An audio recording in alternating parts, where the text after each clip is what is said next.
Ever feel like the stock market's like a roller coaster?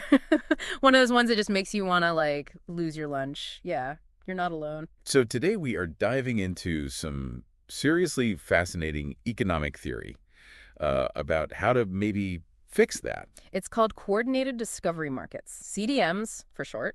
And we've got a white paper here, cdmwhitepaper.pdf. Right. That's going to be our guide. Okay. So what we're talking about is like a complete rethinking of like how markets actually, Yeah, function. forget about supply and demand, constantly like battling it out. Right. Prices bouncing all over the place. CDMs, they aim for something way smoother, Mm. way more predictable. So no more obsessively refreshing my portfolio every 5 seconds, huh? Hopefully not. Okay, so you mentioned this white paper and it talks about, the problems with the current system. But like, honestly, what's so bad about a little market chaos, right? This isn't how it's supposed to be. Well, here's the thing.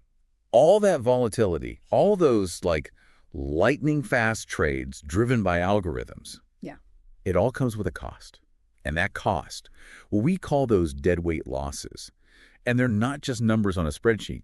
These deadweight losses, Yeah. they represent real inefficiencies in the economy. Hmm. Inefficiencies that, you guessed it, somebody has to pay for. And that somebody is. All of us. Figures. Okay, so it's like paying extra for your internet because the infrastructure is, needlessly complicated. You're Yeah, not getting more for your money, you're just getting more headaches. exactly. And those costs we were talking about, they come from two main sources. Yeah. Attracting liquidity, and then just the sheer difficulty of actually using market information effectively. Like, hold on, back up for a sec. Liquidity. Remind me, that's just like having enough money sloshing around to actually like make trades happen, right? Yeah, you could put it that way, but it's a little more than that. It's about having enough buyers and sellers at any given moment, to ensure that the market's actually functioning smoothly. Got it. And in our current system, attracting that liquidity, well, it often involves these high costs, transaction fees, high-frequency trading schemes, the need for those big institutions with, like, deep pockets to just keep things moving. So CDMs, what they're trying to do is cut out those middlemen, like those high frequency traders who are basically just, skimming profits off the top. That's one way to think about it. See, by shifting to a system that's based on predicted prices, CDMs, they reduce the need for this constant balancing act we see now and all the costs that go along with it.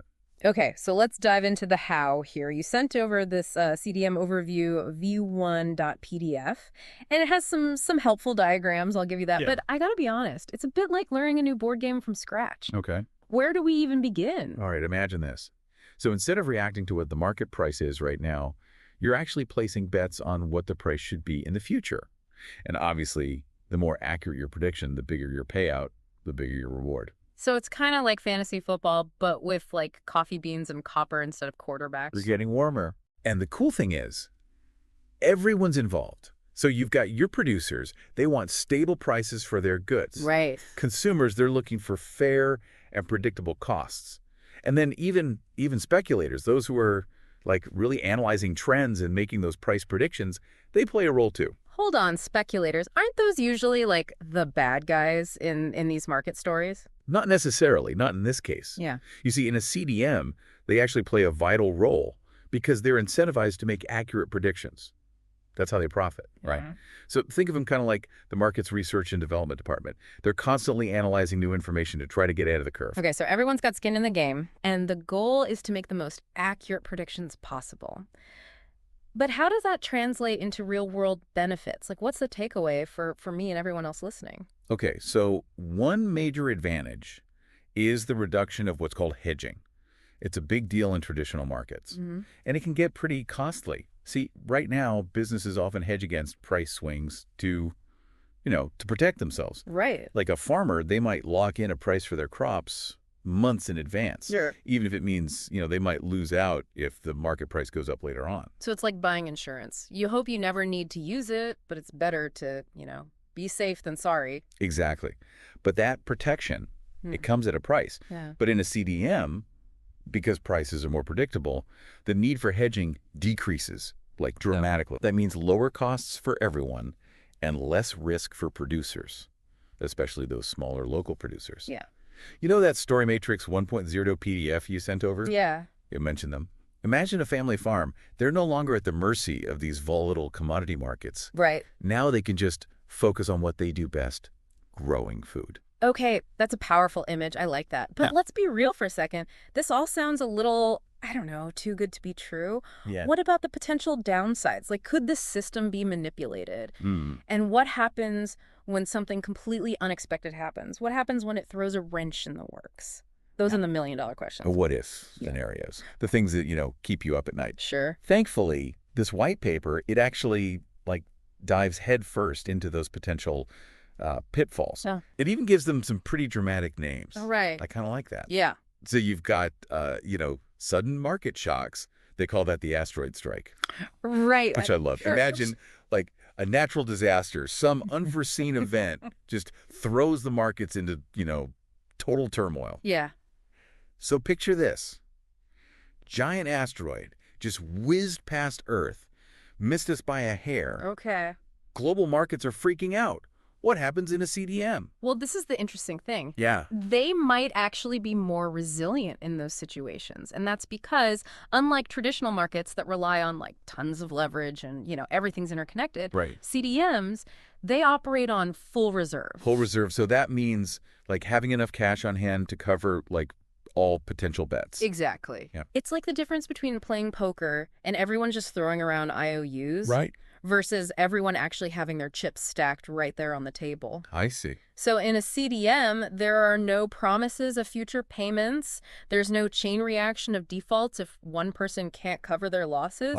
It reduces the risk of that like domino effect that can turn a market hiccup into a full-blown crisis. So no, like Lehman Brothers situation in a CDM world. Yeah, ideally not, no. Okay, that's reassuring. Yeah.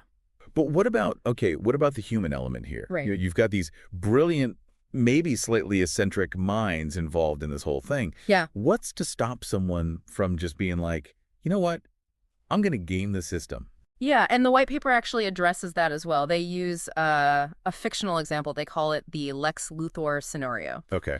So imagine some super genius billionaire, more money than God, Sure. decides to manipulate the market for, let's say, electric car batteries.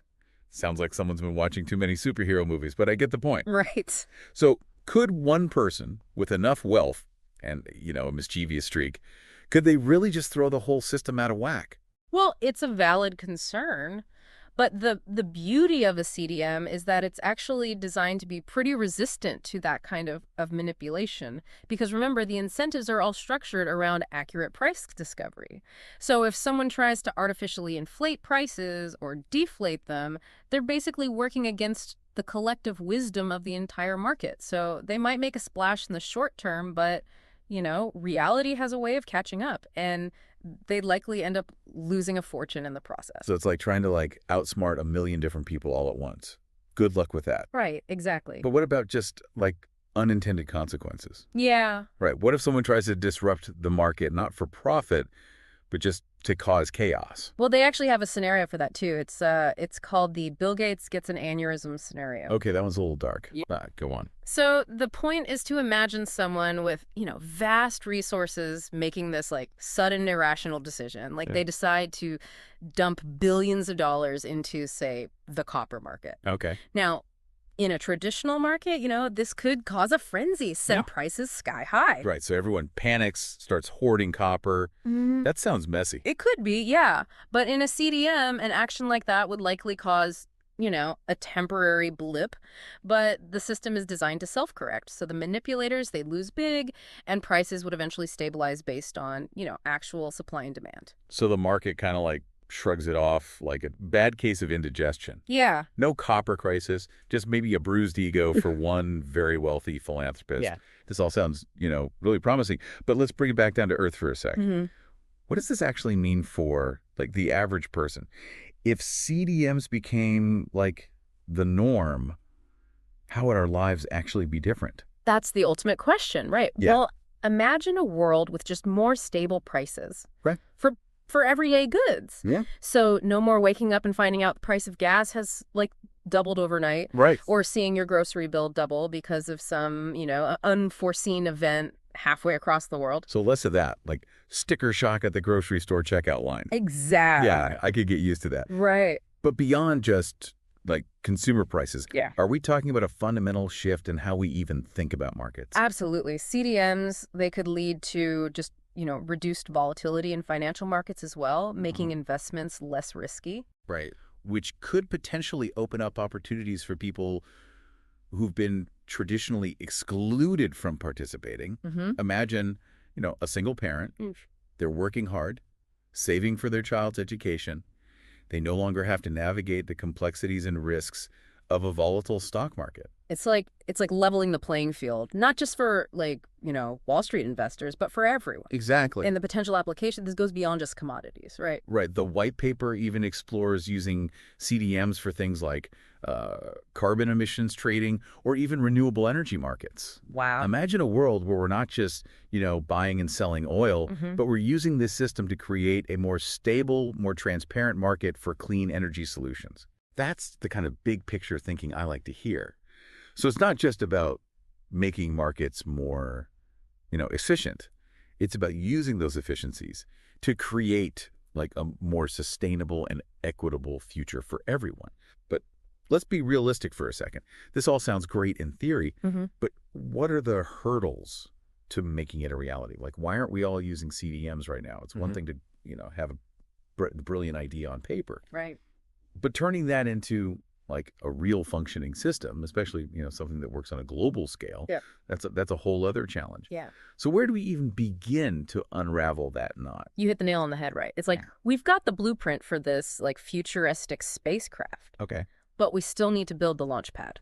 Right. We need to train the astronauts. And then we need to convince the world that it's even worth investing in the first place. Yeah, right. Convince them to get on board. Exactly. So you've got these logistical hurdles, regulatory challenges, Right. and then you just can't forget about good old-fashioned human resistance to change. Because people are creatures of habit. Exactly. And, the current system, as flawed as it might be, it's familiar. It's comfortable. It's comfortable. It's the devil we know. Exactly. And plus, let's be honest, some people benefit a lot from the way things are right now. That's very true. Shifting to a system like CDMs would require a real paradigm shift in how we think about markets. And that's never easy. So what needs to happen to get these CDMs to move from theory to reality? Do we need governments to step in? Yeah. Or is this something that could kind of gain traction organically? Well, it's probably going to be a bit of both. Okay. I mean, we need more research for sure. We need real-world testing, maybe some pilot programs to, really demonstrate the benefits of CDMs, but in a more specific sector, Right. Like a smaller scale. Exactly. And governments, they could definitely help foster that kind of innovation. Sure. But maybe create regulatory sandboxes where they can test out these new ideas safely. Right. But at the end of the day, I think for CDMs to really take off, to see widespread adoption, there needs to be a demand from the ground up. Yeah. It has to come from businesses, from individuals, from people who actually see the value in a fairer and more stable system. So it's about changing minds as much as it's about changing, the markets themselves. Exactly. It's about education. It's about addressing people's concerns and just showing them that this isn't some pie in the sky theory. This is a practical solution to problems we face every single day. And that's what's so exciting about this whole deep dive. Well, Right? yeah. It's not just about, understanding some new economic theory. It's about grappling with the potential for real positive change in the world. Absolutely. Even if CDMs don't become the dominant system overnight, I think the very act of questioning the status quo, imagining a better way of doing things, that's incredibly valuable. It is. Knowledge is power, right? Right. The more we understand about these systems, these complex systems, the better equipped we are to shape them in a way that actually benefits everybody. So for our listeners out there, here's a thought to kind of ponder. Okay. Imagine a world where CDMs are just the thing. Yeah. They exist, they're happening. What does that world actually look like to you? What kind of opportunities does it open up? What challenges still remain? Yeah. We may not have all the answers right now, but just asking these questions is a step, in the right direction, a step toward a more equitable, more sustainable future. A journey worth taking. It is. One step at a time. And on that note, we're going to wrap up this deep dive into the fascinating, sometimes confusing, but ultimately hopeful world of coordinated discovery markets. Yeah. Huge thank you to our expert for, guiding us through all the intricacies, all the possibilities. It was a pleasure being here. Always happy to talk about this stuff. Until next time, everyone, stay curious. Keep those questions coming. And remember, the future is what we make it.